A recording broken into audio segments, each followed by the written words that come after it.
U.S. stocks finished higher Friday, led by gains in the technology sector after a turbulent week for markets. The Dow inched up marginally, while the S&P 500 and the Nasdaq climbed about 0.5% each. For the week, the S&P finished near break-even, clawing back from Monday's steep dive that was prompted in part by fears of a recession. GDS Wealth Management Chief Investment Officer Glenn Smith says he expects more volatility, which is typical for markets. Historically, you get a drop of a 5% in the S&P. Last 4 decades, 100% of the time, the S&P has dropped 5% or more at least once a year. And about every 14 months, the S&P drops about 10% or greater.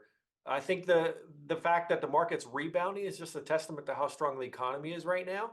And the fact that the sentiment is that the Fed will cut rates in September. On Thursday, Fed policymakers expressed confidence that inflation was cooling enough to allow interest rate cuts ahead and will take their cues on the size and timing of those cuts from the economic data. Stocks on the move Friday included Expedia, which jumped 10% after the online travel agency beat analysts' expectations for second quarter profit. And Elf Beauty plunged 14% after it forecast annual sales and profit below estimates.